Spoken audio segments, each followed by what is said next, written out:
안녕하세요. 결혼한 지 1년이 조금 넘은 30대 가정주부입니다. 다른 사람들은 어떻게 살아가는지 궁금해질 때면 사연을 들으러 오곤 했었는데 오늘은 제 이야기를 하러 왔네요. 남편과 헤어진 마당에 과거를 곱씹을 필요가 있냐고 말씀하실 분들도 있을 것 같아요. 하지만 오늘 이렇게 일기 쓰듯 제 이야기를 한번 털어놓고 나면 제 머릿속도 마음속도 정리가 되지 않을까요? 그러면 주변 사람들한테 그동안 저에게 무슨 일이 있었는지 설명하기도 한결 수월할 것 같고, 저는 여중여고 여대를 졸업한 후 보험 전문회사 감사팀에 입사했습니다. 제 입으로 이런 말을 하기는 뭐하지만 좋은 여대를 나와 대기업에 들어가서인지 여기저기서 소개팅 자리가 많이 들어왔어요. 부모님을 통한 제법 진지한 산자리도 포함해서요. 하지만 첫사랑과 가슴 아픈 이별을 하고 연애에 대한 흥미를 잃어버린 저는 더 이상 남자친구건 뭐건 만나고 싶지 않았어요. 특히 제 성격이 낯을 많이 가리기도 하고 사람들한테 정을 잘 주는 탓에 간이고 쓸개고 다 빼줄 만큼 퍼주는 성격이라서 상처도 잘 받는 편이거든요. 그런 성격을 스스로도 너무 잘 알아서 소위 몸을 사리게 되더라고요. 그런 저를 안쓰럽게 여긴 친구가 지금의 남편을 소개시켜 주었습니다.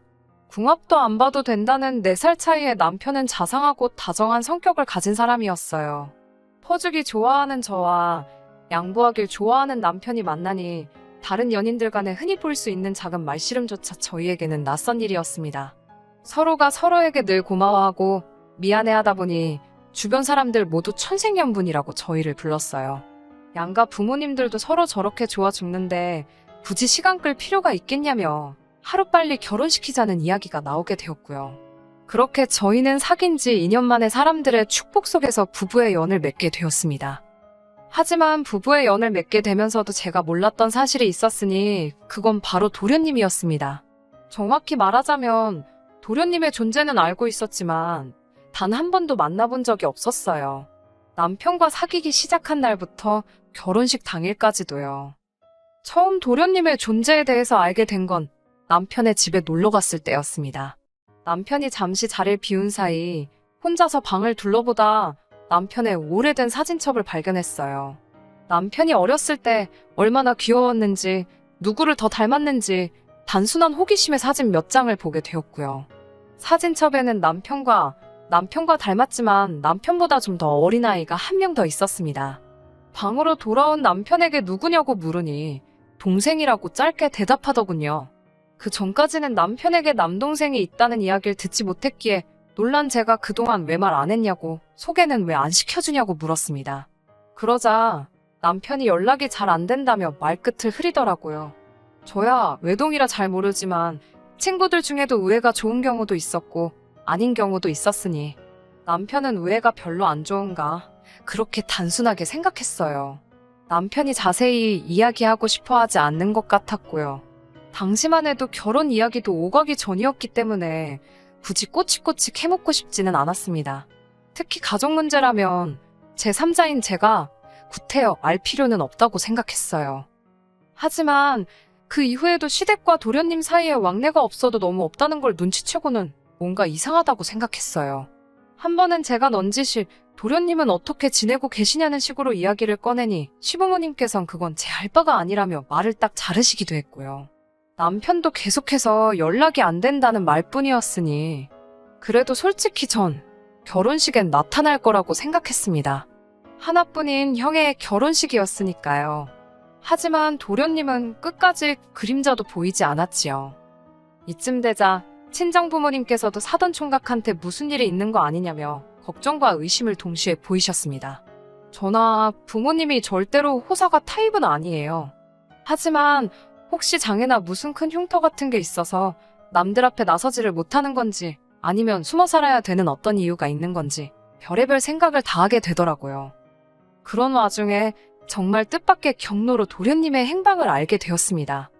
남편의 회사를 구체적으로 언급하면 금방 알아차리실 수 있을 것 같아서 대략적으로만 말씀드릴게요. 남편은 대기 오염도를 측정하는 회사에 다니고 있어요. 일이 힘든 곳은 아닌데 업무 특성상 한 달에 몇 차례 지방 곳곳으로 출장을 가야 하는 경우가 있습니다. 보통은 당일치기로 자고 오는 일은 거의 없고 사무실에서 근무 대신 이루어지는 일이다 보니 당연히 주말에는 가지 않아요. 보통 혼자 가는 일도 없고 동료 한두 명과 같이 움직입니다. 제가 걱정할까봐 여자 동료랑 가게 되는 경우에는 틈틈이 연락도 해주고요. 그런데 결혼식을 올리고 얼마 지나지 않아서부터 이 방식이 달라지기 시작했습니다. 처음 그렇게 느낀 건 남편이 토요일 아침 7시부터 집을 나설 때였어요. 평소 주말에는 늦잠 자는 걸 좋아하는 사람인데 그날따라 아침부터 출장으로 춘천을 간다는 거예요. 그때만 해도 속사정을 몰랐던 저로서는 남편이 불쌍하기만 했어요. 그런데 매주 토요일마다 반복이 되니까 굉장히 수상하다는 생각이 들기 시작했습니다. 한 번은 제가 확실히 출장 가는 거 맞냐니까 큰 거래처라서 그렇다며 둘러대는데 남편의 표정에서 거짓말이라는 확신이 들더라고요. 가끔 막장 드라마를 보면 애인이 상대의 불륜을 의심하는 장면들이 나오잖아요. 그럴 때마다 꼭 서로의 핸드폰이나 블랙박스를 뒤지고 상대의 뒷조사를 하고 그러더라고요. 그런 걸 볼 때마다 드라마인 걸 알면서도 뭘 저렇게까지 하면서 같이 살아. 자존심 상하게 그렇게 생각했었거든요. 그런데 막상 제가 남편의 바람을 의심하게 되니까 저도 모르게 어느샌가 제가 경멸하던 그 행동들을 하나씩 하고 있더라고요. 제일 먼저 남편이 자는 사이에 남편 핸드폰 비밀번호부터 풀어보았고요. 남편이 없는 틈에 남편 컴퓨터를 뒤적거렸습니다. 그런데 정말 아무것도 안 나오는 거예요. 그리고 주말에 한 번씩 나가는 거 말고는 정말이지 아무것도 달라진 게 없었어요. 여전히 자상하고 다정한 한결같은 남편이었지요. 결국 정말 하고 싶지 않았던 일인데 마지막으로 한 번만 어딜 가는지 따라가 보자고 생각했습니다. 만약에 남편이 바람을 피고 있었다면 헤어지는 거고 정말 출장을 가던 거였다면 앞으로는 무슨 일이 있어도 남편이 하는 말이라면 무조건 믿어주자고 생각했어요. 콩으로 파칠 순대도 믿어주자고요. 하지만 상황은 제가 생각한 것과는 전혀 다르게 흘러갔습니다. 남편은 출장을 간 것도 아니었지만 여자를 만난 것도 아니었어요. 남편이 도착한 장소를 보고서 저는 충격을 금치 못했습니다. 교도소였어요. 예상치 못한 장소에 제 심장은 그 어느 때보다도 빠르게 뛰었습니다. 별의별 생각을 다 하게 되더라고요. 아무 일도 손에 잡히지 않았고 절망적이었습니다. 몇 시간 후 집으로 돌아온 남편에게 어디 갔다 왔냐고 물으니 아니나 다를까 출장 다녀왔답니다. 제가 당신 회사는 교도소하고도 거래를 하냐니까 남편이 벙찐 표정으로 저를 쳐다보더라고요. 남편이 제게 어떻게 알았냐고 물었습니다.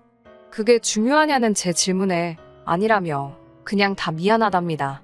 그리고는 깊은 한숨을 내쉬고는 한동안 저랑 눈도 못 마주치더라고요. 거긴 왜 갔냐고 물으니 자기 동생, 그러니까 도련님 때문에 갔다 왔답니다. 이미 저 혼자 집에서 온갖 상상의 나래를 펼치고 있었고 그 시나리오에 도련님이 감옥에 있다도 있었기에 오히려 그다지 놀라지 않았네요. 한층 침착해진 제가 도대체 무슨 일로 도련님이 교도소까지 가게 되었냐고 물었습니다. 솔직히 수감 이유에 따라 제 결혼 생활도 계속해야 할지 말아야 할지 정해야겠다고 생각했거든요. 남편 말로는 사기랍니다. 제가 아무리 사기를 쳤어도 합의를 했으면 교도소까지는 안 갈 텐데 금액이 얼마길래 합의를 못 받냐고 물었어요. 오해하실까봐 말씀드리지만 절대로 제가 해결해 주려고 물어본 건 아닙니다. 단지 사태의 심각성을 알려면 정확히 알아야겠다 싶었어요. 남편은 한참 말을 잇지 못하더니 일단 제가 자기를 꼭 믿어줘야 한답니다. 자기는 정말 몰랐던 일이라면서요. 그러면서 한다는 말이 혼인빙자 사기랍니다. 순간 잘못 들은 줄 알았어요. 제 귀를 의심했지요. 혼인빙자라니 어이가 없어서 말도 안 나오더라고요. 남편을 추궁해서 좀 더 자세히 듣고 나자 도련님이고 나발이고 입에서 정말 욕이 절로 나오던데요.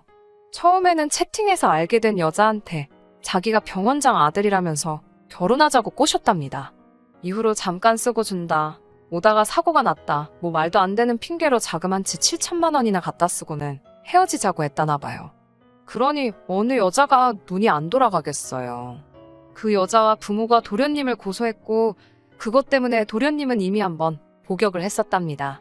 남편 말로는 이때는 가족들이 도련님과 연락이 안 되던 때라 아무도 상황을 몰랐답니다. 전 솔직히 시부모님도 정말 모르셨을지 못 믿어왔지만요. 아무튼 그런데 출소하자마자 또 이래저래 3-4명의 여자를 만나서는 자기가 서울 어디 대학병원에서 근무하는 의사라며 결혼하자고 그러면서 또 조금씩 돈을 뜯었나 봐요. 하지만 이후로 여자들이 서로의 존재를 알게 되면서 단체로 도련님을 고소했답니다. 남편에게 이야기를 들을수록 도련님은 당연히 사람으로도 안 보였습니다. 하지만 저를 더 실망케 한 건 시부모님의 태도였어요. 시부모님은 도련님에게 피해를 입은 여자들이 나타날 때마다 지들이 좋아서 달라붙을 때는 언제고 이제 와서 저런다며, 만약에 당신 아들 감옥이라도 가면 니들 결혼하고 엄마 되고 할 때마다 쫓아가서 내 아들한테 붙어먹던 멍청하고 더러운 여자라고 소문을 낼 거라며 협박을 해오시다 몇 차례 벌금을 내셨답니다. 제 앞에서는 늘 고상하고 상냥하시던 시부모님께서 다른 사람들에겐 그렇게 막말의 협박을 하시는 분들이었다니 충격이었습니다. 솔직히 이런 집안에서 자란 남자인 줄 진작에 알았다면 남편과 결혼은커녕 연애는 고사하고 커피 한 잔도 같이 안 마셨을 거예요. 남편은 정말 자기 동생이 이렇게까지 쓰레기 같은 인간인 줄은 몰랐다며 제 앞에 무릎을 꿇고는 어린아이처럼 엉엉 울기 시작했어요. 자기가 그동안 동생을 보고 왔던 건 소식을 알게 된 이상 모르는 척 할 수가 없었답니다. 부모님 돌아가시고 나면 세상 천지에 자기와 피를 나눈 형제는 그애뿐인데 자기가 자기 동생을 어떻게 버리냐면서요. 그렇게 우는 남편의 모습을 보니 속상하면서도 마음 한구석이 갑갑해졌습니다. 아무리 생각해도 이 결혼 생활을 끝내야겠다 싶었어요. 하나도 몰랐다는 남편의 말을 믿을 수 없었고, 도련님이 출소라도 하고 나면 결국 다시 형제라는 이름으로, 가족이라는 이름으로 저희 인생의 얼굴을 비추는 날이 올 텐데 마주할 자신이 없었어요. 하지만 헤어지자는 소리가 입 밖으로 쉽게 나오지 않았습니다. 어찌됐건 사랑해서 한 결혼이었으니까요. 저도 다른 사람들 사연을 들을 땐 어이구 헛똑똑이 소리가 절로 나올 때가 많았거든요. 하지만 막상 제 일이 되니까 쉽지가 않더라고요. 며칠의 고민 끝에 시댁과 친정의 도련님에 대해 제가 알고 있다는 사실을 알렸습니다. 시댁도 친정도 서로 다른 이유로 쑥대밭이 되었어요. 친정 부모님은 이거 사기 결혼이라며 난리가 났고, 시댁에서는 죄송하다며 죄인 모드로 나오시더군요. 무엇보다 남편은 저에게 자기를 버리지 말라며 계속해서 매달렸어요. 모든 것이 복잡한 상황에서 결국 남편과 시댁을 좀 지켜보는 쪽으로 이야기가 됐습니다.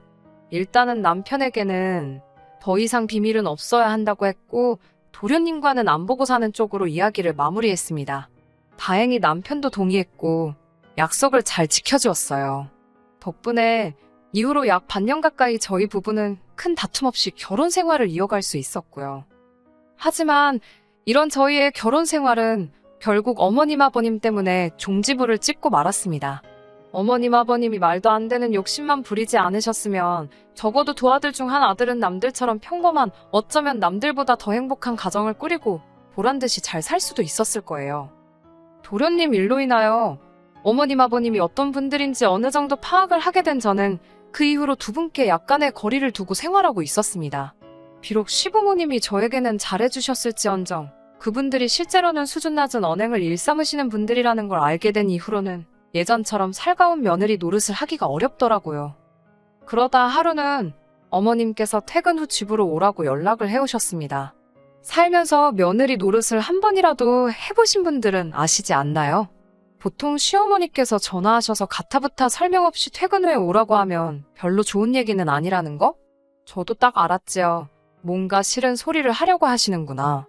시부모님께 거리를 두기는 했어도 친정부모님의 체면을 생각해서 기본적으로 며느리로서 해야 할 도리는 잘 챙겼다고 생각했는데 뭐가 문제일까 싶어서 일하는 내내 신경이 쓰였지요. 시댁에 도착했는데 현관문 밖으로 낯선 아이의 소리가 들려왔습니다. 집 안으로 들어가니 1~2살, 3살이나 됐을까요? 제가 아이가 없다 보니까 정확히 잘은 모르겠더라고요. 어머님이 저에게 귀엽지 않냐고 물으셨어요. 그러면서 너희는 왜 아이를 안 갖냐고 물어보시더군요. 아이에 대해서는 솔직히 결혼하고 첫 해에는 일부러 안 가지려고 서로 계획을 세웠었어요. 물론 남편이야 35으로 적지 않은 나이였지만 제가 31밖에 되지 않아서 1년 정도는 달콤한 신혼생활을 즐겨도 되겠지라고 생각했었거든요. 하지만 아시다시피 계획을 실행에 옮기기도 전에 모든 일이 꼬여버렸잖아요. 이후로는 사표를 가슴에 품고 사는 직장인처럼 당장이라도 남편을 떠날지 말지 고민하며 사는 저에게 임신이라니 말도 안 되는 일이었지요. 하지만 구구절절 설명하는 대신 아직 생각이 없다고 짧게 대답했습니다. 그러자 어머님도 의외로 쿨하게 차라리 잘 됐다 하셨습니다. 그러더니 당신 품에 있던 아이를 자꾸 저더러 안아보라고 하시는 거예요. 제가 누구냐고 재차 물으니 당신 손자랍니다. 그제서야 아이가 낯이 익다는 생각이 들더니 일전에 남편 방에서 봤던 앨범이 떠올랐습니다. 사진 속 도련님의 어린 시절과 정말 똑같이 생겼더라고요. 설마 도련님 아들이냐고 하니까 그렇다 하시면서 애엄마가 결혼한다고 더는 못 키운다고 당신 집에 놓고 갔답니다. 어머님은 저에게 이참에 회사는 때려치우고 집에서 도련님 아이를 키우며 육아를 배워보는 게 어떻겠냐고 하셨습니다.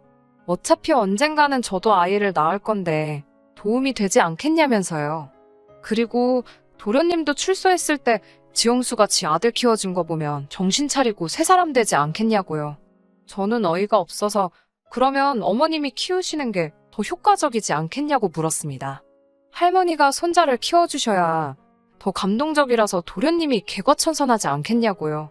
그리고 제 자식을 키우기 위해서 남의 자식 데려다가 연수까지 할 필요는 없을 것 같다고도 덧붙였습니다. 아무튼 회사를 관둘 생각도 전혀 없고 도련님이 새 사람 되는데 제가 도움이 되고 싶은 생각도 없다고 하자 어머님이 저를 멍하니 쳐다보시더니 저더러 약 먹었냐고 그러십니다. 뭘 잘못 먹었길래 이렇게 주저리 떠들어대냐고요. 시어머니가 하라면 네 하고 하면 되지 어쩌고저쩌고 저더러 왜 이렇게 변했냐고 그러셨어요. 제가 맺힌 게 많긴 했던 모양입니다. 저는 이유가 어찌 되었건 간에 도련님 아이는 못 키운다. 말이 나와서 말인데 도련님이 출소 후에도 저희하고 왕래하고 지내는 일은 없었으면 좋겠다고 선을 그었습니다. 그러자 어머님께서는 저더러 네가 뭔데 가족을 갈라놓으려 드냐고 언성을 높이시더군요. 저는 어머님 아버님과 도련님이 왕래하시는 건 당연히 제가 뭐라고 할 수 없지만 저희 남편과는 만나지 않았으면 좋겠다고 했어요. 그러자 형이 아우 챙기고 아우가 형을 챙기는 건 당연한 법인데 어째서 그렇게 냉정하냐입니다. 그러더니 한숨을 내쉬시고는 그럼 당신이 아이를 키울 테니 시아버지를 모시고 가랍니다. 어머님 말씀이 당신이 왜 나이든 남편하고 아들이 사고쳐서 낳은 손자까지 혼자 다 돌봐야 하냐입니다. 자기가 무슨 죄를 지어서 이 고생을 혼자 다 해야 하냐면서요. 자기 아들이 사고쳤지 자기가 친 것도 아닌데 왜 자기가 뒷수습을 해야 하냐면서 당신도 며느리 덕 좀 보잡니다. 저더러 둘 중 한 명을 고르래요. 어머님 남편이고 어머님 아들인데 왜 그 책임을 저한테 떠넘기시냐고 그러니까 이번에는 같은 여자끼리 좀 도와줄 수 있는 거 아니냐고 그러십니다. 어머님의 억지가 황당하다 못해 웃기기까지 하더라고요. 단칼에 싫다고 하니 저더러 진짜 이기적이고 못돼 처먹었답니다. 저는 남편에게 전화를 걸어 퇴근길에 시댁으로 오라고 했어요. 와서 어머님 억지 쓰는 거 구경 좀 하라고요. 한두 시간쯤 기다리니 남편이 왔습니다. 남편이 그간의 이야기를 듣더니 한다는 소리가 애는 어린이집에 보내고 그 사이에 아버지 돌봐드리면 되지 않겠냐입니다. 일은 아르바이트 같은 거 구해도 될 거라면서 저는 뭘 해도 잘 알 거랍니다. 그리고 원래 여자가 애를 키워야 되는 거고 남자는 나이 들면 애나 똑같다면서 실실 웃더라고요. 자기도 많이 도와주겠다며 저를 믿는답니다. 자기가 개소리를 하는지 어쩐지도 모르고 떠들어대는 남편을 보는데 그동안 헤어지자고 말 못한 제 자신이 정말 바보멍청이 같더라고요. 저는 남편을 물끄러미 바라보다가 도련님하고는 연 끊고 살기로 한 거는 기억하냐고 물었습니다. 그러자 남편은 안 보고 살 거다. 하지만 도와줄 수는 있는 거 아니냐. 그리고 우연히 마주칠 수도 있는 거고 사람 일은 모르는 거라며 속된 말로 밑밥을 깔더라고요. 저는 세상에서 밑밥 깔고 약속하는 사람이 제일 싫거든요. 남편의 이런 우유부단한 태도에 저는 거의 이성의 끈을 놓칠 뻔했습니다. 하마터면 거실 테이블 중앙에 있던 수석을 집어들어 남편 머리통을 내리칠 뻔했다니까요. 저는 간신히 숨을 고르고는 남편에게 헤어지자고 했습니다. 제 결혼식에 왔었던 사람들이야 당연히 저를 이혼녀라고 여기겠지만 그나마 다행인 건 도련님 사태가 터졌을 때 신정에서 시댁에다 애들 사는 거 3년은 지켜보고 혼인신고 시키시겠다고 하신 상태여서 서류상 어려울 것 없는 이별이었습니다. 결혼하면서 들어간 금전적인 부분 역시 도련님 사태 때 변호사 끼고 일정 부분 정리를 해놓은 상태여서 저에게 불리한 건 하나도 없었어요. 솔직히 시부모님이나 남편이 계산을 좀 할 줄 아는 사람들이었다면 저를 건들면 안 됐습니다. 수치적으로 그쪽의 손실이 훨씬 큰 상황이었거든요. 이렇게 다 적고 나니까 정말 헤어지길 잘했다는 생각이 드네요. 이렇게 개판인 집구석에 무슨 미련이 남아서 그 몇 달 동안 마음고생하며 버틴 건가 싶기도 하고. 그래도 지금이라도 결단을 내렸으니 저 잘한 거겠지요. 남편을 소개해준 친구에게는 이 사정을 이야기하지 않으려고요. 좋은 친구인데 마음고생이 얼마나 심하겠어요. 남편과 헤어지게 된 이후로 어머님 아버님께 몇 번의 회유 전화가 걸려왔었어요. 스트레스를 받아서 말을 막 하셨다며 미안하다고 뭐 몇 억짜리 땅을 제 명의로 해줄 테니 한 번만 다시 생각해보라는 그런 말씀도 하시더라고요. 이상하게 그 말을 들으니까 정이 더 떨어졌어요. 당분간은 사람들의 입방아에 오르내리겠죠? 그렇게 좋아 죽고 못 살더니 왜 헤어졌을까? 자기들끼리 이러쿵저러쿵 생각만 해도 머리가 아파오네요. 그래도 꿋꿋하게 잘 견뎌내 보겠습니다. 아무래도 제 인생에 연애는 없는가 봐요. 다른 더 좋은 게 있으리라 믿고 즐겁게 살아볼게요. 끝까지 들어주셔서 감사합니다. 오늘의 사연은 여기까지입니다. 구독과 좋아요, 알람 설정 부탁드리고 더 좋은 사연으로 다시 찾아뵙겠습니다. 감사합니다.